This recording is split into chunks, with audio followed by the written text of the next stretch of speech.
Hey, everybody. Welcome to the ECS Hangout. This is your weekly pit stop for all things automotive. Just remember, everything here today is sponsored by Control Freak from controlfreakcompany.com. So, yeah, if you guys are checking this out, Facebook, Instagram, YouTube, Twitter, all those different platforms. And if you're definitely any kind of car person whatsoever, this is the space to be on. So, we got a nice little crew tonight. And how is everybody doing? Doing well. Can't complain. Beautiful day. How's everybody's cars right now? Knock on wood, perfectly fine. Perfectly fine. Both of you? Stock is shit. I need an oil change. Oh, okay. About it. Well, that's because you need an inspection. I know. I just got done with my inspections. The thing if it's stock, there's no reason that it shouldn't be perfect, right? But no, my stuff. I got one that's already in the shop right now. I haven't seen my other car. My other one's got a grinding, and then thankfully the truck came back and it's in a good condition. So. All right. So I'm just writing this down here real quick. So just to remind everybody, I am your host, Primo. Well, I'm kind of the moderator here and I do my stuff. ECS Reggie over here to my right is the man in charge of all things ECS. He has put this great platform together for us to talk cars. And over my far right is no stranger to the show, which is Franchise Pharaoh. Are you putting together a show yet, or when's working on it. A lot of things in the works. Actually, we could have a conversation. I got a couple other things that I didn't talk to you about. Oh boy, see, that's what I get. I get busy. Still top secret, but I get busy for the weekend, and then all the stuff changes, and I'm never made aware of anything. So, but no, what I want to talk. It's coming soon. Don't worry, you'll be involved. I am not worried in the least, buddy. Oh, and here's Hunter Layton. Oh, a 2000 Yukon. All speakers are blown. Got my Pioneer doubled in with Apple CarPlay in. Working on getting new all SCAR set up. Wow. All the speakers are blown. I only got one speaker that blew, so you got me way by a mile on that one. If anybody else has factory, I'm gonna say no. So, but if anybody out there had something, maybe it was. Mm-hmm. Maybe it was factory, and he put the Pioneer doubled in and an amp on the factory speakers. Very easily blown those. Just poof. I did a little car audio back in my time. All factory speakers. Called it. Wow. Called it. Is that like a thing? Is it like Yukon's? It's just like Yukon's blowout speakers? I've never heard of that before. Nah, I mean, you put too much power to factory speakers, they just can't take the wattage, and you just blow the hell out of them.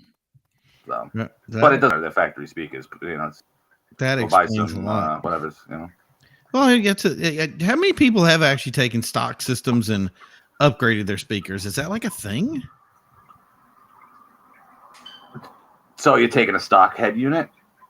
Yeah. Dry rot, totally. Yeah. Stock head unit with aftermarket speakers. It's usually the other way around, from what I see. People want to throw a nice head unit in, but they don't want to upgrade the speakers.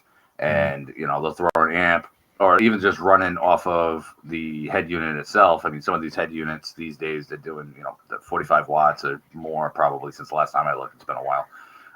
To these speakers, and you can blow them out fairly easily. Yeah, exactly. You really just, even if you just buy mid-range aftermarket speakers, they're gonna last you. And like Hunter had said, they dry rot.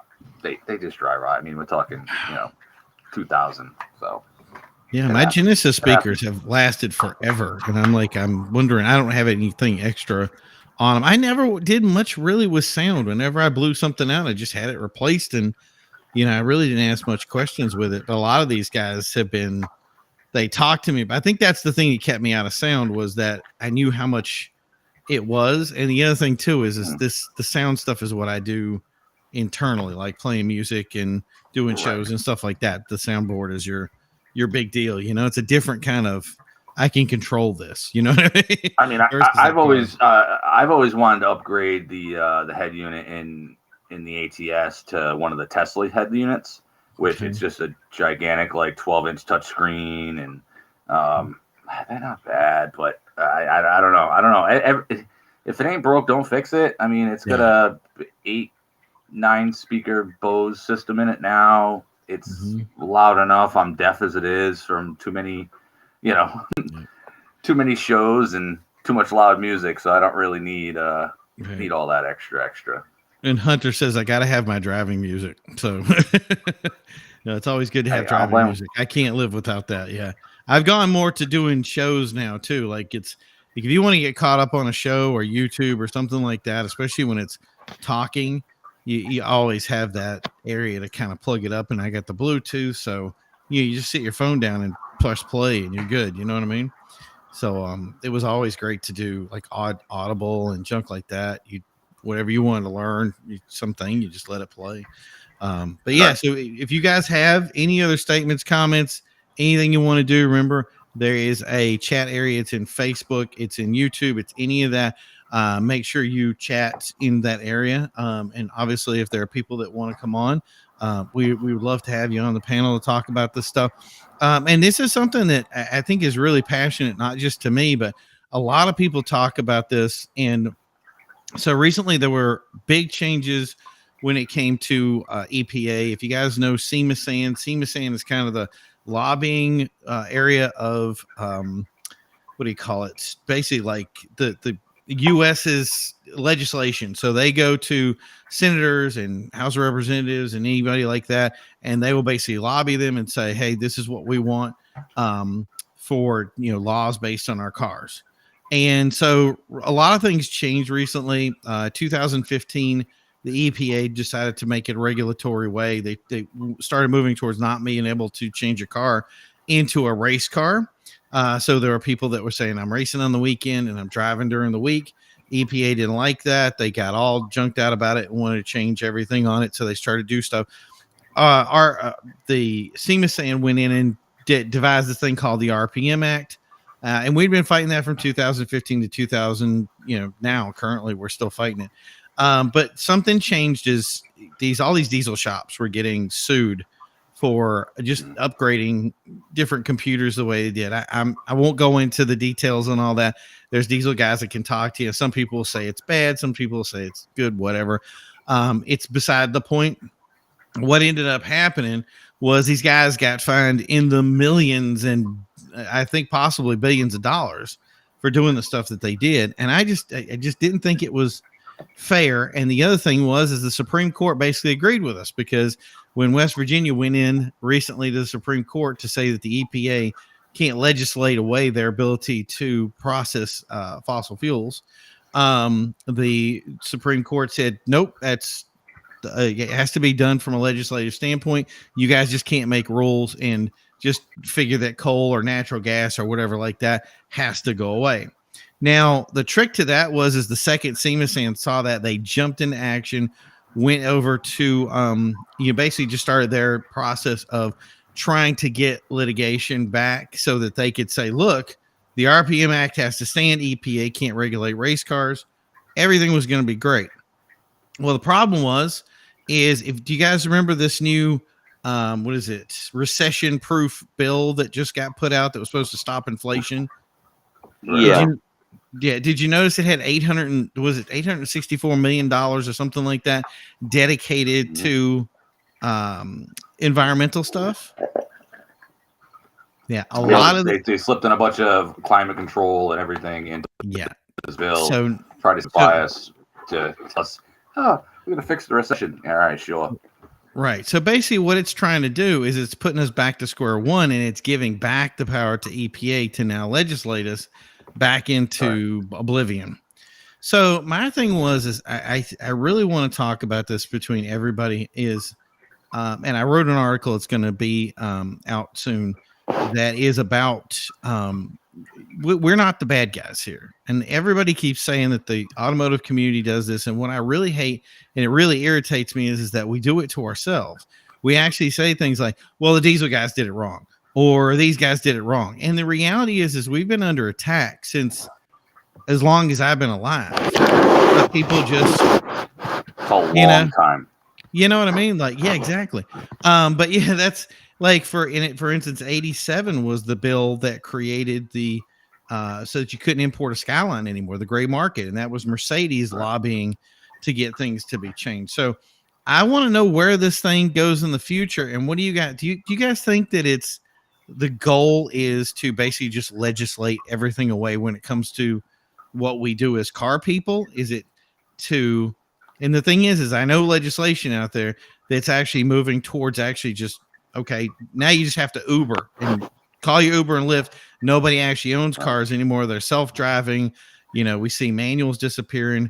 What do you think? What do you guys think is the end game? And what do you think? Where do you think we're going to end up? Are we at some point as a car community going to fight this? I think we'll be safe because the government's just going to want a piece of it at some point or another. And I think this is the way of them forcing us to give them a piece of whatever we want to do. So you're going to see a custom car tax or something like that, where they're just going to whack you for, how much extra money did you put into your car from stock, and maybe that's how they do it, or something along those lines. I think that's where I see this going. They're never going to get us all to ride Ubers. They're never going to get us all to get EVs. None of the companies are going to go all EVs. Maybe not in our lifetime. Maybe someday. But I think it's just the government looking for a cut. They want a cut. Well, that's the thing is they've been getting a cut from gas tax forever, and they basically cut their own throat. But that's the thing is they cut their own throat by saying, now we got to move to electrical. So now that moves over to saying, now it's a carbon tax, which is going to be a tax on a tax. And we see a lot of the stuff going on today is that, and I'm not going to say that there was an ulterior motive, that there was a move to make things more expensive. But a lot of people out there have said to me, you know what? I think what happened recently is that they didn't put the licenses out there. They didn't make it available. They shortened up the demand for oil and did it in a way so the prices would go way up so that people would spend $80,000. Now that current bill that we were just talking about will put up to $7,500 off of a electric car to get into electric. But that car is $100,000, $80,000 to $100,000 car. I mean, there has to be a point when people like regular people who say, I just want to get in a car and drive. Well, they're gonna. The market. What are they gonna get? Yeah, you know what I mean? They shorted the market to move consumers to what they wanted, and not what the consumers wanted. What they want. Politicians want. Exactly. Yeah. And that's all they did is they shorted the market, and that's why fuel prices went so high. And it's just a racket. It's just a racket, man. And that's Neil just said it. There will be a charging tax on electric power vehicles as well as using the charging systems, and that's I think that goes without saying. If you're going to go out someplace and charge into a station, you're going to have to pay a tax on it, and that tax is going to be where they're going to make up their bills for what they did for the gas tax. But the thing is that right now they're saying, well, we'll do 1,000 here, 1,000 here. It continues to be that thing about saying, hey, if we can get everybody into electric cars, and this is just my opinion on it, somebody tell me if I'm wrong here, that if we can get everybody into electric cars, then we can just say, you know what? Every car has to be carbon neutral now. By the way, they also just said in part of the bill structure, and one of the environmental groups they said corn ethanol is not considered renewable. That they said that they don't want that as a renewable process. Yep. Clear as day. Because we can't grow more corn. Not renewable. They didn't want corn as renewable. So they can't be nuclear. They can't, nuclear car anyway. I'm not worried about that. But they can't be nuclear. They can't be, and they can't be corn ethanol. So I'm like, well, that kind of defeats it. At least then if somebody said, okay, I got my old car and that car has to be carbon neutral, at least I can have some sort of ethanol option maybe. You know what I mean? What about hydrogen and biodiesel and all that? Man, I did a show a little bit while back on hydrogen, and people think that hydrogen is electrolysis. And that's really, by the way, the bill said green hydrogen, and green hydrogen is electrolysis, basically H2O. We split it, we take the hydrogen. That's net negative. You spend more electricity creating it than you do of actually making the hydrogen. So so nobody's going to spend right now. Hydrogen is $16 a gallon. The only places you could get hydrogen right now is pretty much in San Francisco and Los Angeles. There's some places in like Seattle and one place up in Canada. And I'm like, that was it. Like you cannot go anywhere with hydrogen. And the reason is because to transport it, everybody's going to put it in a pipe. You can't do it through the pipe because the pipe has to be cryo frozen or it has to be pressurized. If you put it in a truck, you got to pay all the money for the truck to be freeze it enough to get it passed or stored. It's just not, that's the reason this stuff isn't catching on, is because, and they even admitted to it in one of the things that we're talking about with the new Envision for the Hyundai, was the reason we're doing the stuff that we're doing and the reason they put $800 million is because they need technology for hydrogen, and it's so far out there, it's not legit. This infrastructure, I'm sure, in Korea, which is where it really is seeing a lot of growth, I'm sure is pretty good. But that's the thing is that's full government subsidies. That's full government whatever. Nobody's really private doing whatever. It's something where they're kind of forcing that hand.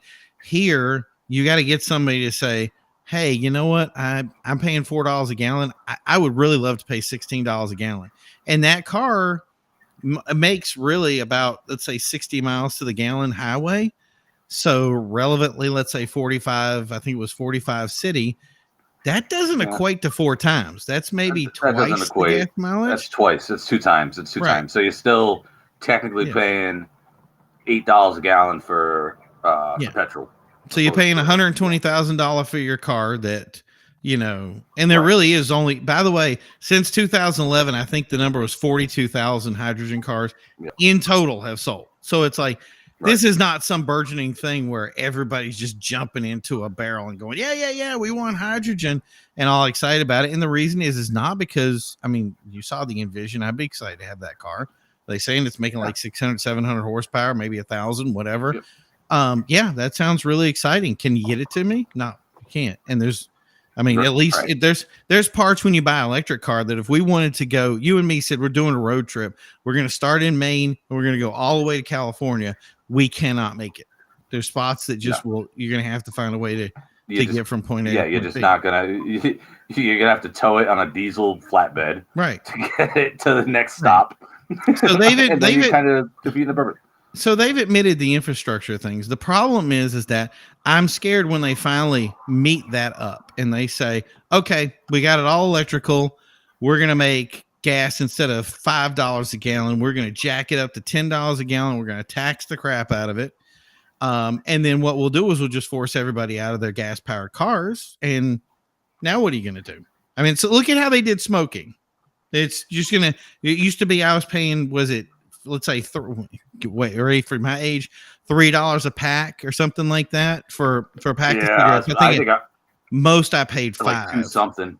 Yeah. What do you like pay? 2 something. What do you pay now for? And now, 12. About 12. Yeah. 12 change.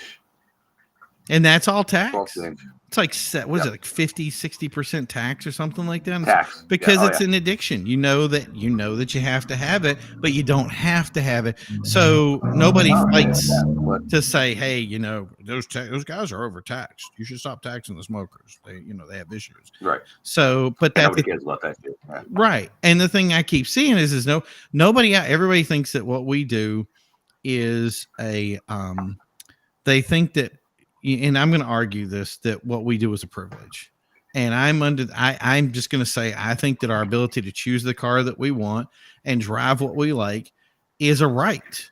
Now, I'm not saying I want everything to change. I think that naturally we'll begin to work on technology down the road. And there will be a point when people will naturally try to move from one thing to the other. But if the market controls it, I think we're good. But if you say, nope, can't have any of that anymore, that's got to go away. Right. We're going to be in trouble. Like, right. And the market does need to control it. And I mean, you know, even with EVs, everybody's saying they're not really carbon neutral. Like, if you look at like the lithium leach fields and stuff like that, and like what these batteries, they only last until they're 30%, and then you replace batteries, you know, or whatever the numbers are. Yeah, but not only that, the cobalt. But see, I don't want to get off in the weeds of that stuff. I want to get into the real meat and potatoes about like what are they going to do to the gas cars? I mean, that's the thing is one of the regulations we saw recently was somebody that said, okay, well, if your car's loud, that it could get crushed. Or in California, by the way, they're trying to bring back the crushing laws. So if you get caught doing some kind of burnout in the street, they take your car, they crush it. Or if they keep, like, if you get arrested in California for doing anything and they attach the word street racing, whether you're doing it or not, you're impounded for a week. Even if you get found not guilty, you just spent $1,800 with your car impounded. That to me is a full out attack of what we represent. And the thing is I understand there are people that do some bad things. I just have a feeling that a lot of people, whenever we watch the stuff for it and I see them claim stuff and we do the background on it, it's never what they say it is. The one that happened in Rhode Island with the guy with the BMW, the guys crashed and they said it was a BMW racing another BMW. No, it was a road rage accident where the BMW guy drove in front of a truck. That was a work truck, and the guy with the work truck drove 80 miles per hour into his BMW. And there's no street. It was all of it. Now, did the newspaper ever retract and say, no, that wasn't street racing? That was a road rage incident. No, no. They just looked at it and they said, hey, here's a reason to make a street racing division to stop these guys from doing something bad. And I'm like, these hooligan things are not what you think they are. They're not even close. So, I mean, go to this. That one in particular, there are some hooligan type stuff going down here and there. You know. So here's my question: do you think that any of the guys, not the majority? But here's my thing: is in those hooligans or whatever you want to call it, are those guys that are actually have real done up cars that you would say would be at something like Import Evolution or DCU? No. They're stock. Like I see, nobody's taking their Hellcat out and doing burnouts, and I'm sure somebody somewhere is. But you're not going to some pop-up meet in the middle of wherever in Rhode Island and seeing a bunch of stuff. It's somebody that's got their dad's car, or they don't just something they can blow up, and they want to go off and show off to some friends. And half the time, I'm like, they're not even car guys. I go to an event and I'm like, I've never even heard or seen any of these people. I remember the joke that everybody's saying was they pop up meets, and the guy looked over and he said, it looks like a Walmart parking lot. Like, I don't even see any done up cars. You guys said it's done up cars. The picture looked great, but you go there and it's like, nobody that had a good quality car wants to get their car impounded. They're not going to show up. Right. So who's showing up for that stuff, But that's the thing is I want to have that question out there and see, what that's going to be down the road. I think a lot of what you do see at some of these street racing and shit like that is these bolt-on boys, if you will. Mm-hmm. Like, they're not building nothing there. The Pep Boy Brigade. Just go to that one aisle and just buy everything in it. Yeah, eBay turbos and et cetera, et cetera. Not to, downgrade anybody that does do that. Hey, you know what, eBay turbo, if that works for you, cool. But it's you're putting yourself in a mix of people that, let's just say, they have a type. Right. But that's the thing is that it started off with people looking over. I mean, we have to every 5 to 6 years, we have to get in a fight about aftermarket exhaust installation. Literally a metal pipe that goes off the back of your car that literally, if you put if I put an open exhaust on my car right now, it wouldn't be that loud. And it definitely wouldn't overcome. I'm driving by some of the construction that goes on in the state. I would never ruin it. And it would be driving down. It's like, is it worse to say that you're going to come after my exhaust and shut down all the exhaust shops, which, by the way, was part of that whole thing? If they were trying to say you cannot install an aftermarket exhaust. And one of the good things about that was they went in all or nothing. So we were able to say, look, there's stock companies out there that make aftermarket exhaust that do the same thing the stock exhaust does. You can't put those guys out of business to do that. And that's where that's the only reason that stuff didn't go through, was because some of them still want to do their own cars, I'm betting, and didn't get, you know what I mean? I'm sure. Didn't get on. But every 5 I or think 6 that's years, the only. I think that's the only prayer that is that there are still some car guys in this legislative body that realize the little things that they're trying to do and try to take away from us. That it's just bullshit and it doesn't make sense. And well, it's where we have a lot of stuff in Rhode Island too, like front plates, like come on, and like. But that's where I'm talking about. On, where's the money? You know what I mean? Like I think, what was it? 40-50% of the places out there that did inspections have almost done away with them completely. About the only place that still has inspections are things like, okay, so you bought a pre-owned car. We want to make sure that car is worthy for the road, that the shop didn't sell you a lemon, because lemon laws are not the same as down in other places as they were here. So you bring it to the shop. The guy looks over the thing and then says, "Yep, here's your stamp. You're good to go. It's not a broken car. And it's definitely worthy to be on the road." And I'm not against that. Like, if any kind of protect, I'm not against that. No. Yeah, like, I mean, if you want to protect the consumer, it should come down to like frame and brake and tires and like But that still says something like. But that still says if I want to buy a car and I want to do it up and make it a race car, I can do that. Nothing's going to stop me from doing it. I can say, you know what, this isn't for road purpose. I don't need to register it, or I'm just going to do it for this or that. The other thing, it leaves those options open for me to still do things. Here, this is what I thought was funny, and people argue about it. If you can look up the code in Massachusetts, other places, if you want to swap an engine, you can swap an engine out, but you have to have all the stuff that's associated with that engine put into it, like the DME, the engine management, all that stuff has to be exactly the same setup versus one versus the other. So if you just put a 2009 Corvette engine in your car, then now, okay, you got to get the computer that runs with that. That just makes logical sense. Like, okay, yeah, you'd want to do that if you were smart, unless you're doing aftermarket management, and then that's a totally different monster. But the idea that the management system that's in there, put a Holly in it or something, yeah, right. In other words, but the management system is in there is matching that. In Massachusetts, if I try to get that, if I want to put an EV motor in my Hyundai Genesis, I can't do that because that's not the factory motor that came with that car. So now, if somebody later wants to do something, they can't. So Kevin John says safety inspection only.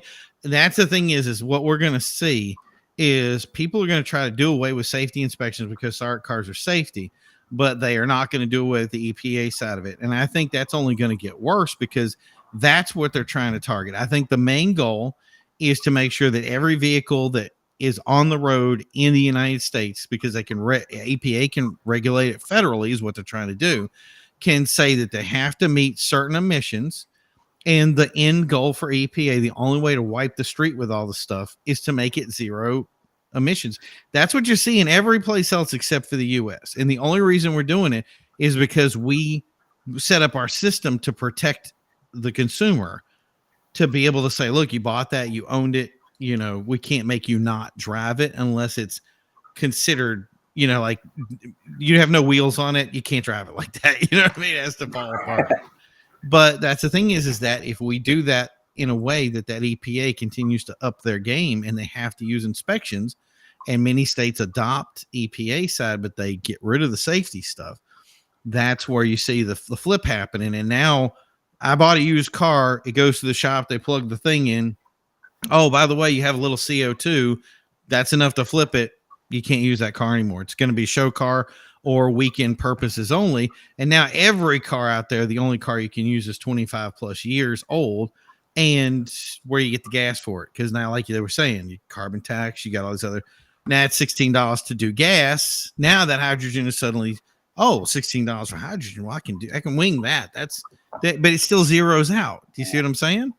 Still evens out. Yeah. No, it's we're in a tough predicament across the board, I believe. Mm-hmm. And I mean, only the time will tell, because it's unfortunately, no matter how much we vote, we don't really have a whole hell of a lot of say in it. I mean, definitely. Well, it's because it's bureaucrat. Well, we do. I think we do have a lot more say than we think we do. There's so much red tape. Like, look at the bill you were just talking about. They're sliding stuff past us that we don't even see. And well, here's are you gonna go out and read an 800-page bill?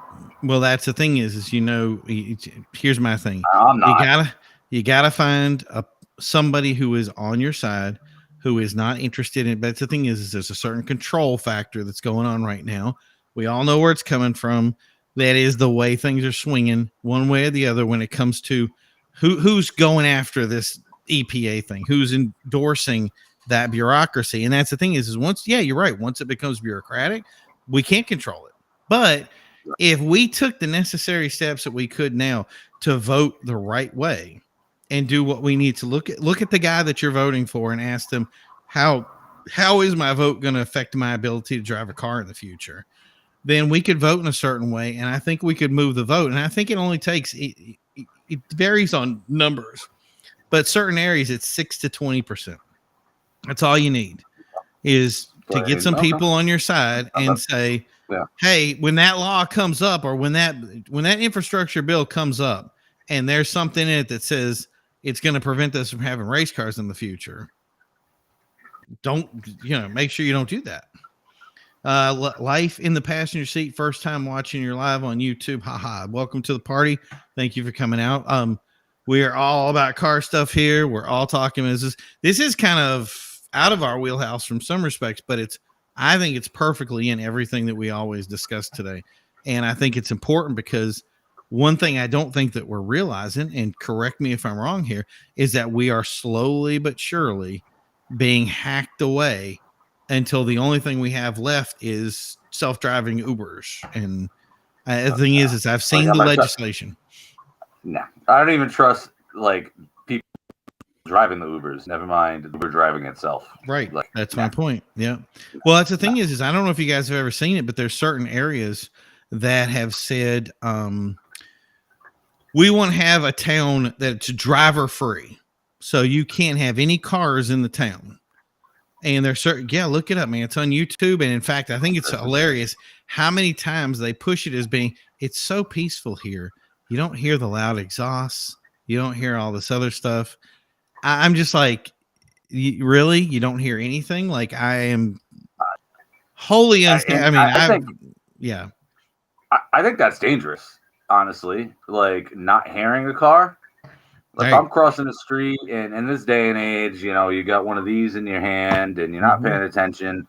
Now you're getting run over by a car you can't even hear, opposed to a car that you're like, oh, shit, they're coming. All right, But that's the thing is, of course, as car guys, we'll always miss, the car nobody going by and trying to guess what it is before you look out the window. One of my favorite things in the world, but right, and that's where I'm. Oh, those must be the Amish talking. No, Kevin, those are.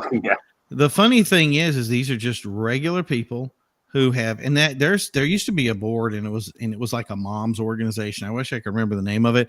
And they were the first ones that I ever read. This is many, we're talking 10, 20 years ago, easily, that they wanted to make any vehicle over, I think it was 65 decibels.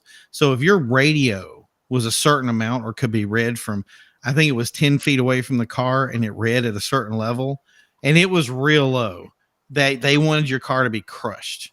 So if it had an aftermarket sound system in it, they didn't want it. If it was a loud exhaust, they wanted to do. And they were saying that the noise ordinance would prevent cars. So you owned a Lambo, you couldn't even live in the town. And think about that. That's not too far fetched. To Kevin's point, what if I have Clydesdales on my horse and buggy? That's going to be loud.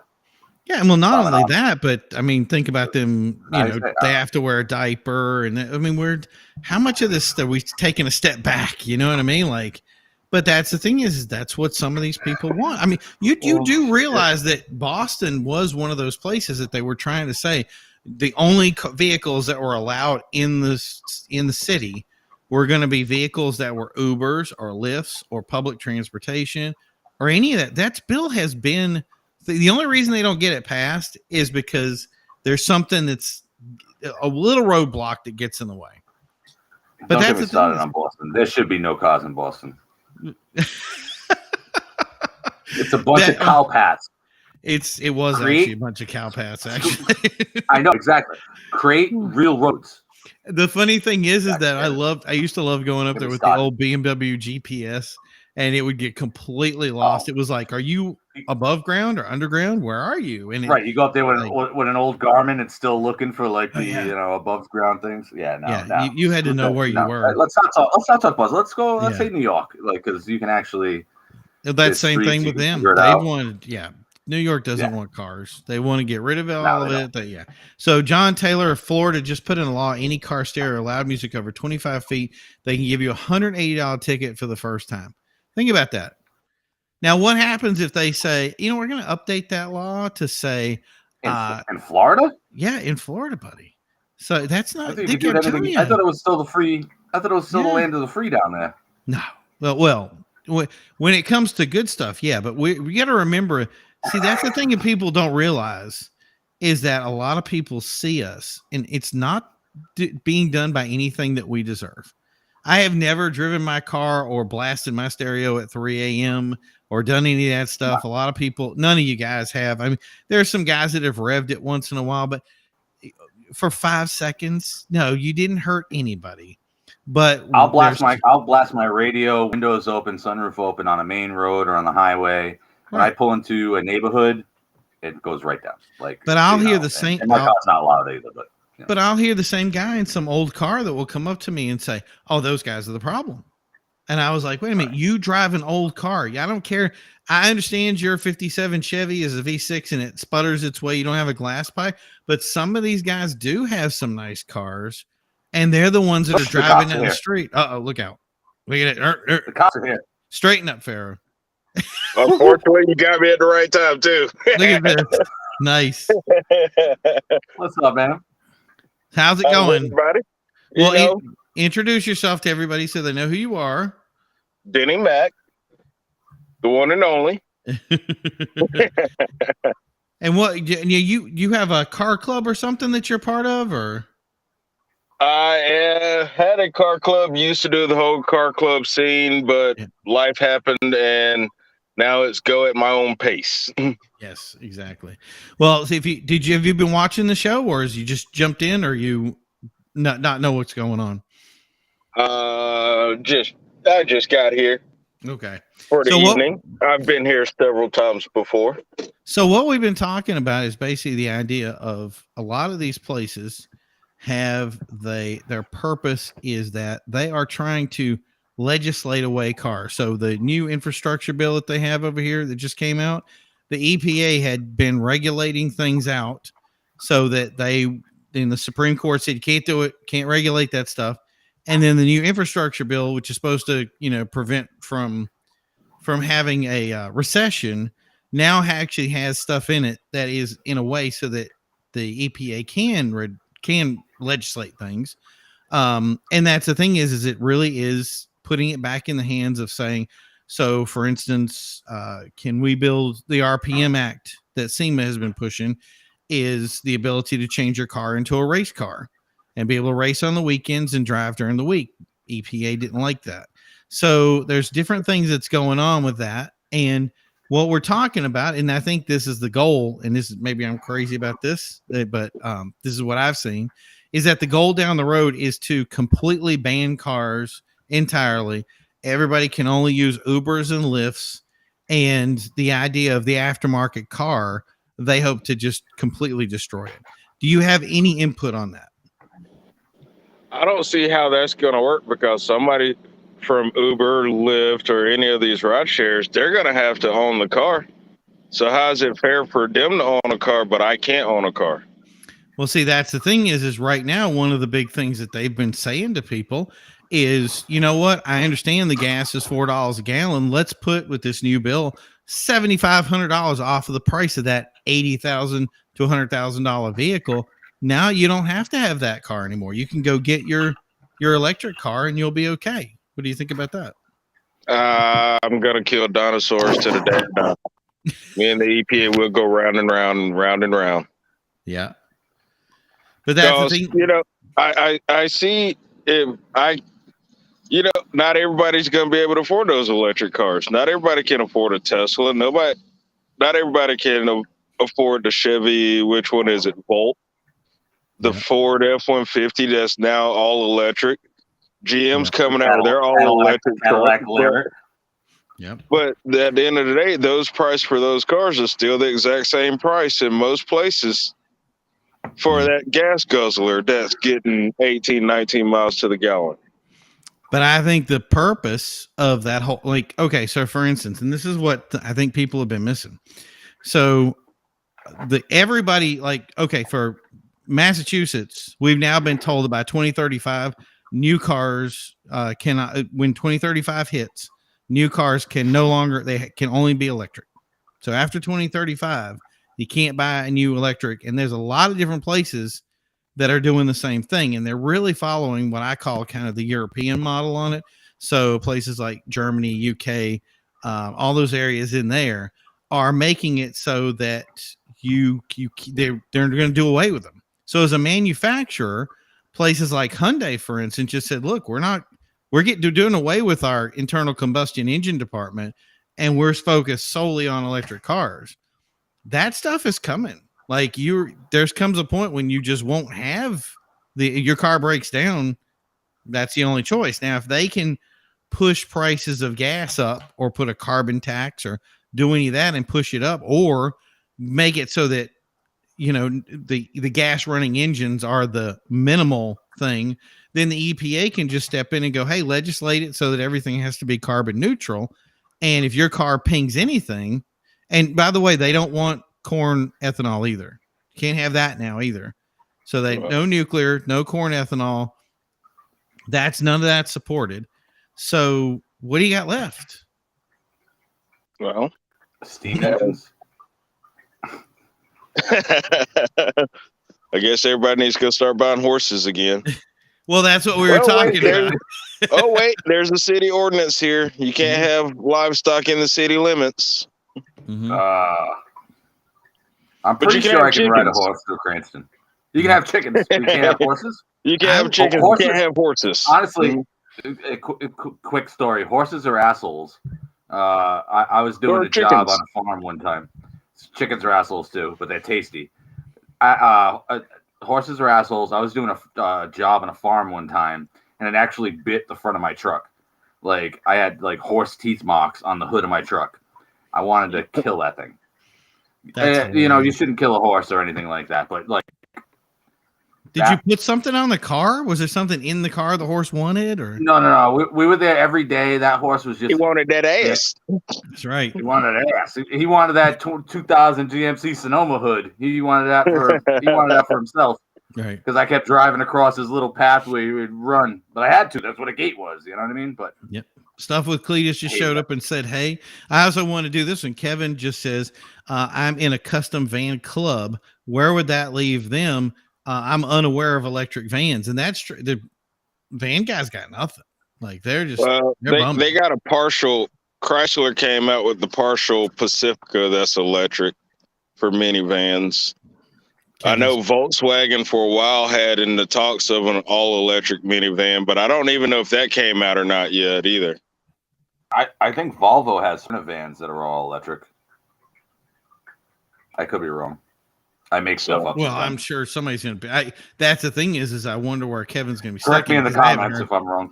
Right. That's the thing. I'm not sure if they want to do the new, what do you call it? I think that somebody, what is it? Man, I can't think. El Camino. Somebody's got to make a new El Camino, right? They've been trying to remake something like that for years, right? They tried with that Chevy. What was that? Not the HHR, the other thing. The SSR. Kevin's like, SSR, those aren't SSR. vans. Kevin's like, those aren't vans. No, I don't think anybody was into the. I wouldn't. Yeah. No, the HHR was a van, but El Camino, the SSR, tried, but nobody that thing. And honestly, it's probably worth some dough right now. Someone bring a trailer, because I'm pretty sure those were. Nobody bought those, and you could probably drop a nice LS in that thing and make it a ripper. Well, that's something that I thought was so I got a video sent to me today, and it was very interesting. It was basically, and I want to say it was like Dodge or Chrysler or something. I got to look into it down the road to see what it is.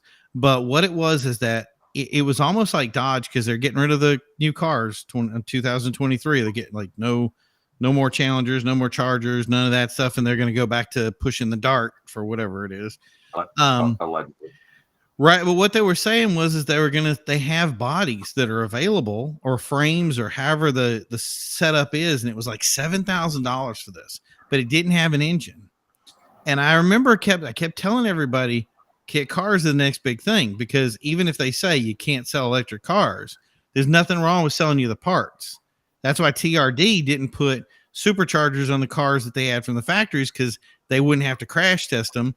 This is our aftermarket division. You buy the pieces, you put it together. Here's your thing. You did it, not us. And if you do that, that is an interesting way of getting around the rules, isn't it? Yeah, but we're also talking a marketing department that decided that their acronym was going to be TURD. Interesting. Yeah. No, but not just TRD. I'm talking Dodge. Yeah. I just no pun intended. Yeah, right. It's basically, if you think of Chevy with the Copo Camaros, you buy a shell of a car. Yeah. And then you put your own motor in it and your own, and you set it up however you want it. And so that's my thing is why, what stops them from doing, nothing's going to stop them. If you say, hey, I'm just selling this guy a component car, he does what he does when he gets it, and then you put the stuff into it. Now, once you do that, to say, now you've got around now you've backdoored the EPA, backdoored NHTSA, all the bureaucracy, you've gone completely around it. You know they're not going to let that fly. They're going to have to do some sort of legislation to slow it down, because they know that this is the way out. Even if I'm going to lower gas prices because there's not enough cars out there now. We're not even going to worry about it. All these guys come out with whatever cars they want. What's an aftermarket company starts picking them up, putting them together.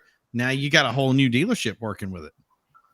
Hey, you pay a couple extra bucks. I mean, it's not $80,000 for your other car. So, and you get what you want. Right. And wouldn't the price on gas drop because the demand isn't there anymore? So exactly. I mean, like maybe we have to order it off of Amazon by a jug or something. But there you go, jugs. I like that. Yeah. Now the price of everything else is going to go up, because what are they going to use to make the electricity to charge all these electric cars? They still got to go to the dinosaurs. Well, they're still no. See, that's the thing is they're not worried about that. And you're forgetting. You're thinking that they're gonna get on your side for that and be okay. They don't care. They just made a bill that was supposed to stop a recession, and there's $860 million that's going for environmental. No, they don't care. Part of that environmental is to go to making sure that that infrastructure is available. Now, whether that infrastructure is made or not, it doesn't matter, because they're chugging ahead full speed. This train is going. The brakes are broken. Nothing's slowing it down. But they're also not thinking all the ways around that we're going to do it. They don't care. Guys. We're going to find. Yeah, they don't care. But we're not. They don't realize we're going to figure it out. But that's the thing is that still makes us, that still doesn't help us. We're still not fighting. If we're still doing the same thing we're always doing, then we just lose Skylines all over again and call it a day. Might as well just give up, because they'll just say, no, no lowering, no exhaust. No, I mean, it's an EPA is already telling people, billing. The diesel industry was paying millions for just putting like a turbo on. Like, you know what I mean? And there were some stuff in those probably pretty bad from the EPA standpoint, but I really don't understand how less than 1% of the population of diesel cars out there did any impact to the environment at all from all the work that they did. I don't think so. But it was worth $1 million to the government. So anyway, John Taylor says the first gen Chevy Volt battery runs and it's 7,500 used. Yes, John, go get a early first gen Chevy Volt. Don't worry, you're going to have to replace the battery and everything on it. It was the worst setup ever. It doesn't have a good cooling system. There's a reason it's $7,500, and I'm amazed that people spend the $7,500 used for them. But if that's your thing, go try it out, because it'll be, you will regret it. And I know this from personal experience. Wear fire suit, John. Wear fire suit. Exactly. I'm pretty sure they caught fire too. Yeah, there's a lot of stuff. The early stuff when it came to electric. I mean, you remember, I'm a huge electric proponent. I always thought electric and hybrid was going to be the way to go. Yeah, I'm telling you, man, you didn't listen. You never listened to me when I said this, and I said it. I No, want I it to be the didn't. future. But here's I my even problem. co-hosted with you, and I didn't listen to a lot of the things you said. Exactly. See, that's what I'm saying. Yeah, no attention does it already. Just comes into the show. Just Zero like, attention span. excuse me, I'm here to do this. Hi. So, but anyway, Hi. but no, the point was, and I forgot what the point was, but no, the idea is that I was all for it until somebody said, now they're going to force you to use it. And that's all you can use. Right. And I go, whoa. I want a 57 Chevy, or, let's be honest. I want my 66 Grand Prix, and I want my, my race car, and I want my other car too. Like, I want my options, but Right. and the other thing too is I woke up to the reality of, I've gone through this many solar panels, and at most they take up 5 to 10% of my power usage. Now today they're a lot better. So, I mean, that's the thing is we're doing some other stuff we're going to try for around 27 here. So hopefully they fixed it by now. And I think they will have a better system than I used to use. But that's the thing is I woke up from that. Text me later. I know a couple solar guys. Text me later. Yeah, exactly. But there is a place for EVs. I do believe that. And I never really felt that until I had my first ride in a Tesla, probably 2 or 3 months ago, and I was astonished, at just the pure acceleration and all that. But then I joked with him. I'm like, yeah. Like, how much that take up? You gonna be able to make it home now that you were juicing it like that? And he's like, well, yeah, I'll be fine. I'm like, okay. That's my biggest problem was the fit and finish. But other than that, all the power. Yeah. Mm-hmm. So you were saying? The power is great. Like 0 to 70 in like 3 seconds. Like, stupid. Like, I have a video, but I haven't shared because I don't want to put the man out there because I want you to we listen. were in Mexico. Yeah. There's a cop here. Yeah. We were in Mexico. Yep. And the speed was just astonishing. Yeah. But I don't know. There was still something always missing, like the sound and the rumble and the butt dyno. Like, you just didn't feel anything. It felt like you were on one of those cars we used to have, the track cars, the slot cars when we were kids. Yeah. So that my thing was, as I always said, I've seen the races, and the guy that brought out the Plaid, he thought he was going to be really good. He was going to race everybody all day and beat them. And what happened was he got to that certain percentage of electrical charge. They said, we need you on the track. And suddenly he was up against a Corvette, and he's like, I got no charge left. Now suddenly it goes into baby mode, and the Corvette eats it alive at the end of the day. That's your wake up call, because your RC car isn't plugged up to a slot anymore. It has to constantly be powered, and has to be powered enough speed to keep up with everybody. Once you unplug it, all that nice power, whether like 2.9 seconds, you have the right tires, you have all the right stuff, and you got to be fully charged, or it's not going to work. Right. John Taylor, no, I don't do electric cars. I got 2000 Dodge Durango that's sitting on the ground with a built 360 gas all the way. Done. Okay, and then Cletus says, they would never ban ICEs in our lifetime. They may not make any new ones at a certain point, though. See, that's banning. That's what I'm talking about. If you look at me and you say, we're not making any more ICE engines, or we're not making any ICE cars, that's banning them. That's saying you can't have any more. That means they're gone. No new, no nothing. There just comes a time when what we lived by dies.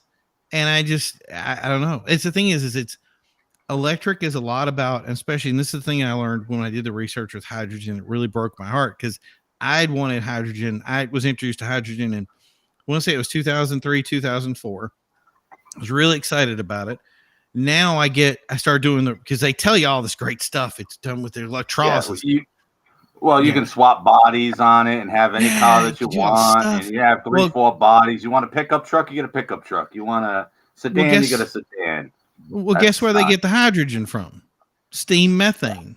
Petroleum places make it. So it's not made with electrolysis. It's made with steam methane.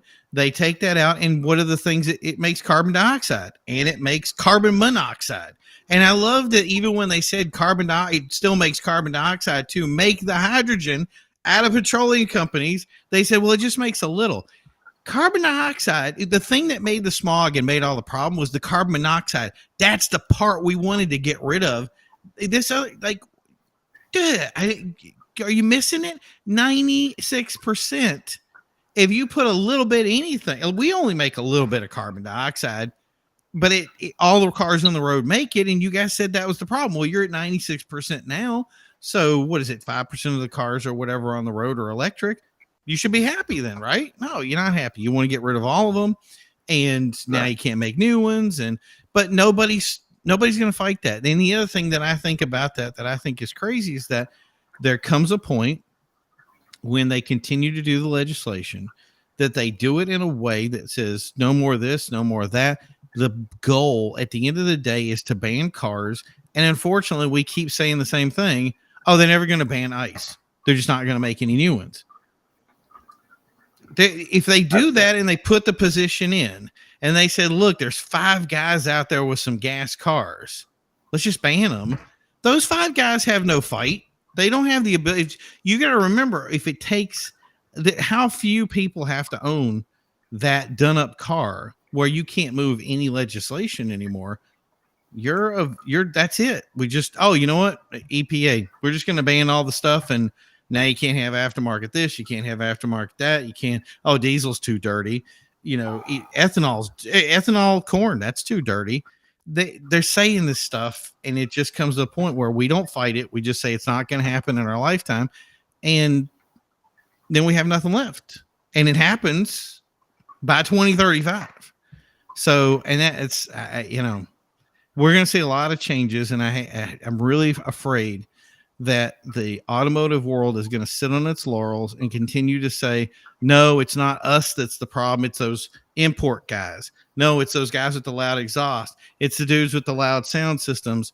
We're going to keep placing blame on everybody else. But when the ship goes down and the Titanic sinks, we have nothing left. Who are we going to blame? Right? The iceberg. The iceberg. It's the iceberg's fault. Yeah.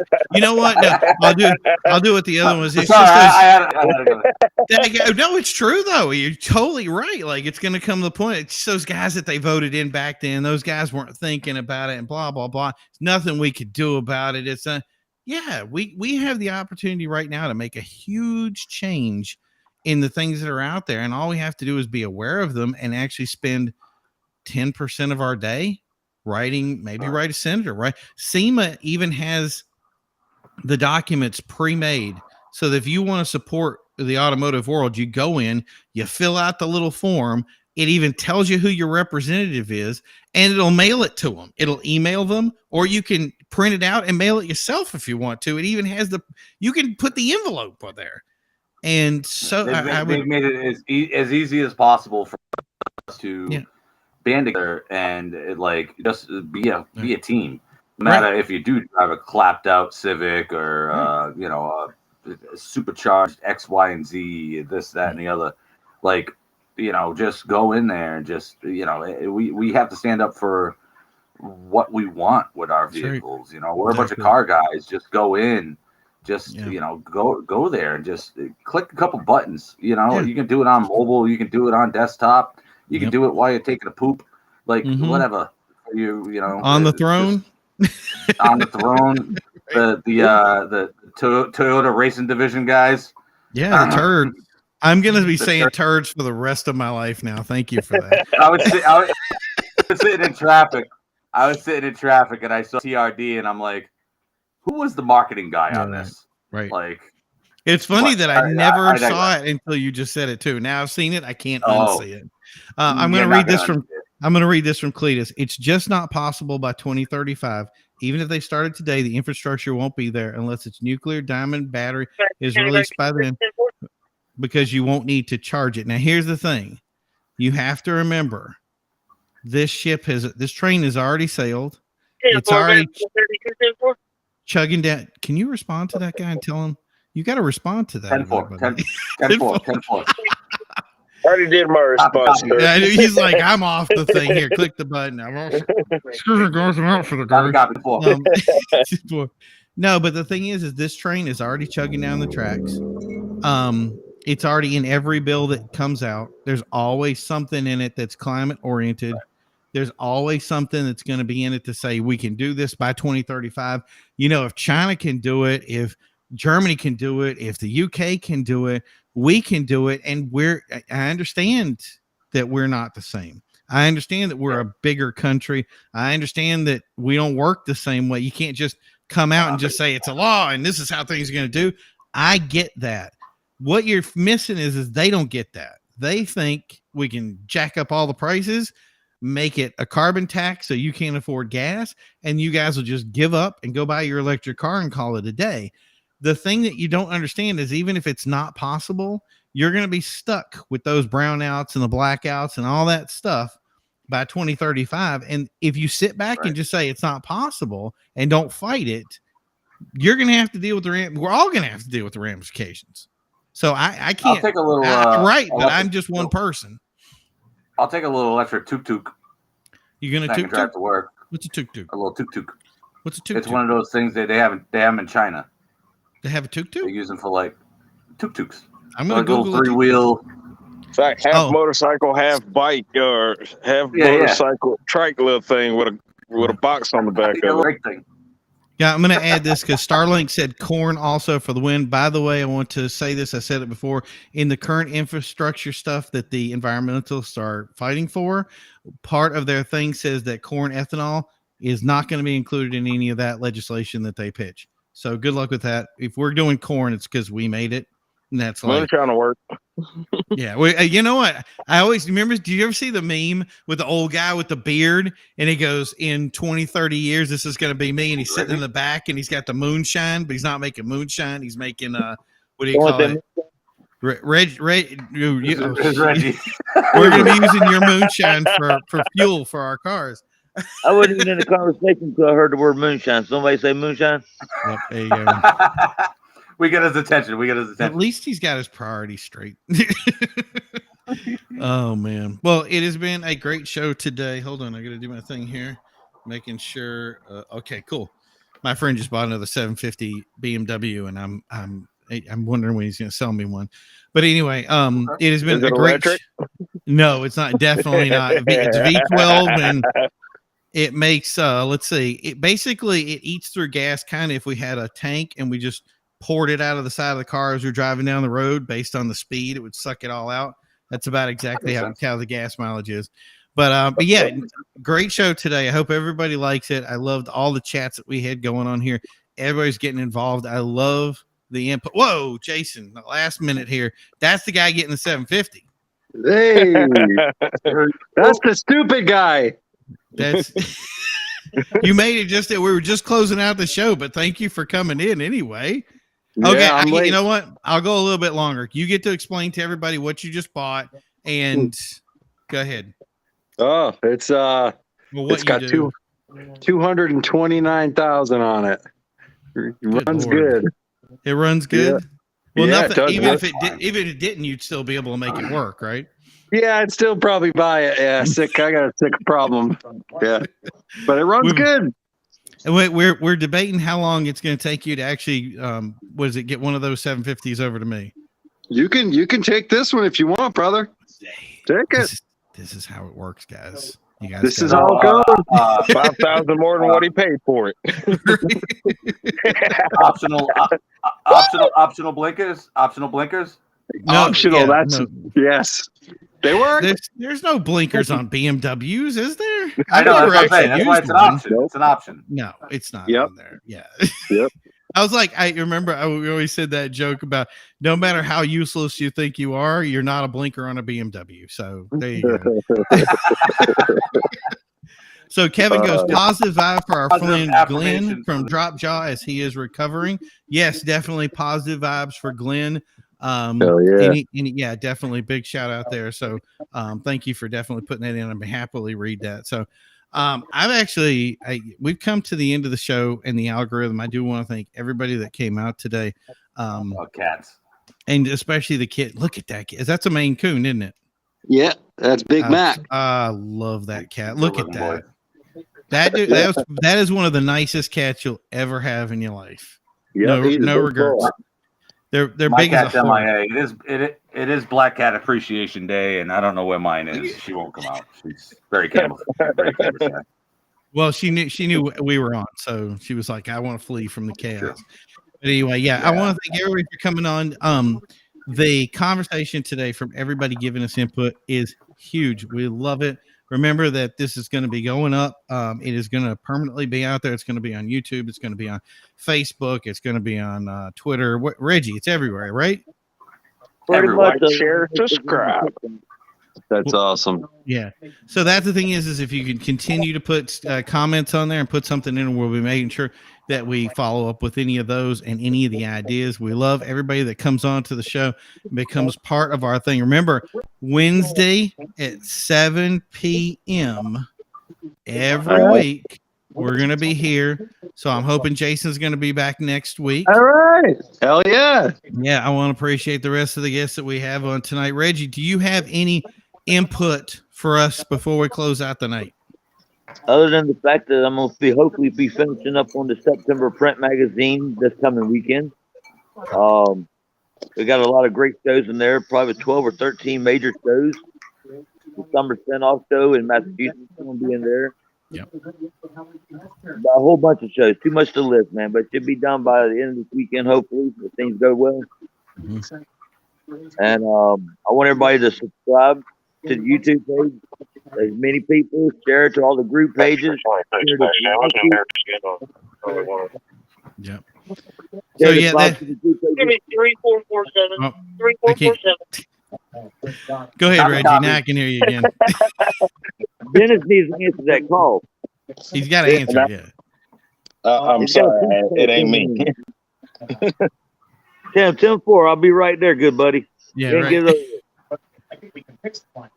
But yeah, so and the other thing too is some of the stuff that we've talked about. Remember, it's all based on your area and what you're fighting for. That's the different fights for everybody when it comes to fighting to keep your vehicle and fighting for having your ability and your right to drive, and have a choice. And those things are important. And I think it's important to somehow like keep this thing alive as long as we can. And I think the reality is, as we've learned, is it's only going to stay that way unless we keep fighting for it.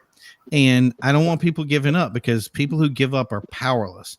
And the thing is you're not powerless. You have all the power in the world to make decisions that can change everything for your life. Don't let people say that you're a bad person, that you've done something wrong, and don't look at other people and misjudge them and say they've done something wrong, because the reality is we have one of the best communities in the world, the car community, that supports so many things. Millions of dollars a year go into supporting things like Mission 22, Toys for Tots, Jimmy Fund. I mean, I could go on for an hour, even the stuff that's not named. You'd be amazed at how many stuff that we've gone through this year that has supported food banks, where people right now it's up 40% right now. I think it is. And people are using food banks. Those guys are dying to have food.